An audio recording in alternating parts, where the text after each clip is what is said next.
que não batia com as de Zwinglio e nem muito menos com a de Lutero, né? Porque exigir conversão.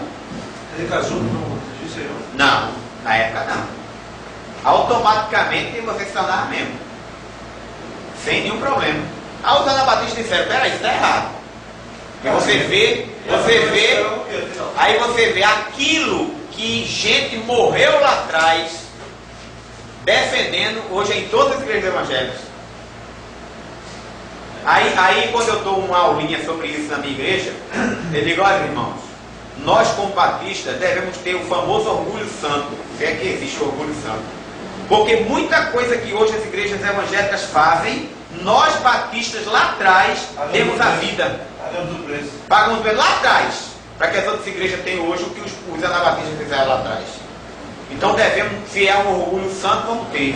Se é que existe orgulho santo, então vamos ter. Porque muitos de nós foram mártires lá atrás para defender a bandeira que hoje as igrejas defendem. Não é? É a base. Não é? É a base. É a base hoje. Qual a igreja que vai ter pessoas que não declaram experiência de conversão? Hoje todas as igrejas. Se bem que hoje está uma nova era aí, nas igrejas, algumas não pentecostais, o camarada está vindo, não sei de onde, diz que é crente, aí vem para cá, já adere. Não é light, já está surgindo, mas essa não é a realidade das igrejas evangélicas hoje. Há uma exigência de que ele levante a mão, aceite Jesus. Se não levantar, chega lá, conversa com o pastor, diz que naquele culto recebeu Jesus, não teve coragem de levantar a mão, o pastor ora com ele ali, né? Certo? Apresenta ele à igreja e tal. Não é assim que funciona a nossa igreja, todas elas. Aí a profissão de fé. Faz exatamente a profissão de fé, depois se batiza, é assim que funciona, não é? Mas na época da reforma não. Qualquer um que dissesse: olha, eu quero mais negócio com Papa, catolicismo, quero ficar aqui, ele chega para cá, automaticamente. Agora a salvação não era mais na igreja e através do Papa. Salvação agora é pela fé e a Bíblia Sagrada. Aí por isso, os anabatistas começaram a ganhar forma e força na Suíça. Porque muita gente parou e ficou assim: esse anabatista eu dou razão em algum momento. Será que esse cara morrendo de graça? Morrendo de graça, não é? E realmente é preciso uma experiência de conversão. Aí muita gente que estava nessas igrejas e também que vinha lá dos católicos e queria se tornar anabatista, os anabatistas diziam: não, aqui você tem que demonstrar uma experiência de conversão. Aí, meu amigo, quando os outros sabiam que rapaz, isso é ensinamento que esse camarada faz, não, peraí, não é assim não. Vamos perseguir. Certo? A segunda coisa que eles davam o quê? Igreja separada do Estado. Hoje todas as igrejas evangélicas são assim. Até porque, mesmo que quisesse, o Brasil é um país laico. Mesmo que quisesse, não dava. Porque o Brasil é um país laico. Tanto que quando Bento XVI visitou aqui, no ano passado, não foi? Foi. Ano passado, ele chegou para Lula pedindo que Lula interferisse no povo do Brasil para ser mais católico, ou para ir mais na igreja, né? Que o governo e Lula disse logo: olha, sua santidade, o Brasil é um país laico. Não é? É isso, igreja aqui, Estado aqui. Nenhum interfere no outro. O Brasil é laico. Não é? Mesmo hoje, quem quisesse não tinha. Mas alguém lá atrás deu a vida por isso. Por quê? Agora vamos também, não somente atirar pedra nas igrejas que era contra os anabatistas, não. Porque nós temos que ver também o outro lado da moeda. Isso que eu estou dizendo, tem os dois lados também. Não botar só os anabatistas moeda, não igreja tudo errada, não. Porque nessa época, as igrejas nacionais estavam fugindo. Chega daquela história da igreja mundial, que era católica. A reforma fez com que os países tivessem a igreja nacional. E você sabe muito bem que a igreja comandava, dirigia todas as atitudes dos países naquela época.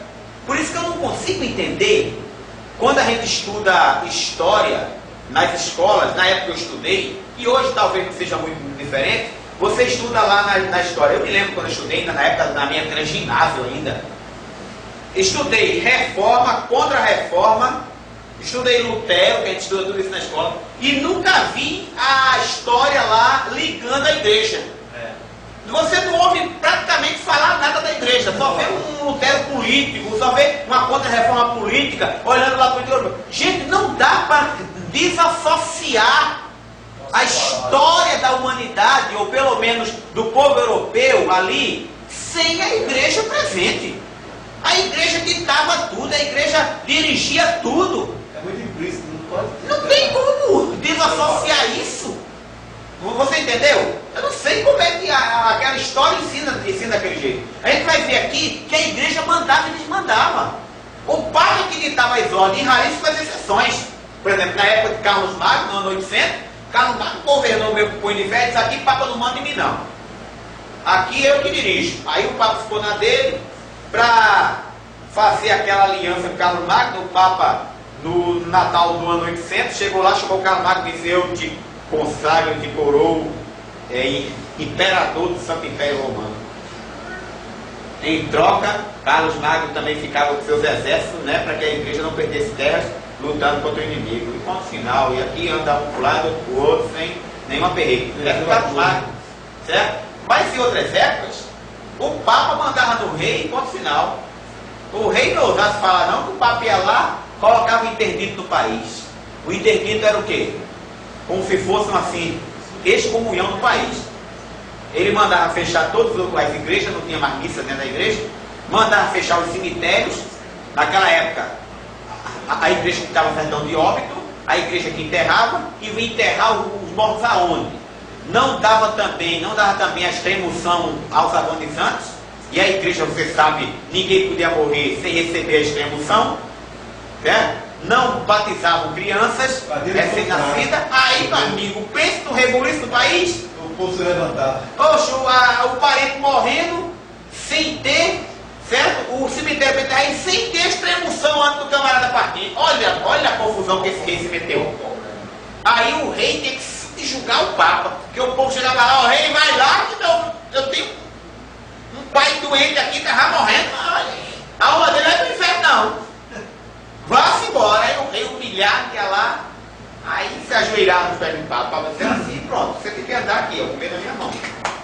Passa muito tempo assim, não é? Aí agora, meus irmãos, a reforma dá direito a uma igreja nacional. O Papa não tinha mais nenhum poder sobre a igreja. A igreja agora iria comandar o país na questão política e religiosa. Tudo se virava em torno da igreja. Não é? Por isso que os príncipes alemães disseram: meu amigo, vamos dar a mão a esse Lutero e vamos embora. Porque a gente mata 2 coelhos com um tiro só. Né? Porque tanto a gente se livra politicamente do Papa, como também a gente fica com a igreja aqui, que a gente mesmo pode ditar certamente as regras, as normas, certo? E Papa, mas chega de pagar esses altos impostos ao papado, não. Acaba com isso aqui, vamos tornar o país de fato independente. É conveniente. É conveniente para todo mundo, tanto para os príncipes como para Lutero, não é? E aí surge a igreja no seu país, a luterana. E igreja ligada ao Estado, tinha que ser ligada, porque senão o Papa vinha de novo e mandava. Aí os anabatistas chegam agora, meu amigo, pregando: a igreja tem que se separar do Estado. Se criou um mal-estar terrível. Aí os camaradas chegaram, meu amigo, depois que a gente luta tanto, não é? Para ter uma igreja estatal, uma igreja nacional, agora os anabatistas chegam pregando que a igreja tem que ser separada do Estado, que aqui dentro do país a gente deve ficar com o Estado no canto da igreja do outro. Não, o Papa vem e manda aí tudo de novo. Então, por esse lado, a gente até ameniza a situação das outras igrejas que tinham uma certa razão nessa época. Mas mesmo nessa época, os anabatistas diziam: não, e igreja ligada ao Estado, ela vai se corromper. Os anabatistas diziam isso. Ia mesmo. Vai se corromper. Tanto que você vê na luterana, a igreja, né, acontece a reforma no século XVII, quando é mais na frente, século XVIII ali, a igreja luterana começa a esfriar. Mas foi uma frieza idêntica ao inverno europeu. Certo? E aí, resultado, foi preciso um movimento chamado de pietismo. O pietismo foi um movimento de renovação, de avivamento, dentro da igreja luterana, para ver se a igreja pegava um fogo de novo. Esse movimento pietista, que vinha exato, social, também evangelístico, a fazer a igreja acordar, esse movimento pietista que vem já vem, a palavra já diz, da piedade, de uma vida piedosa.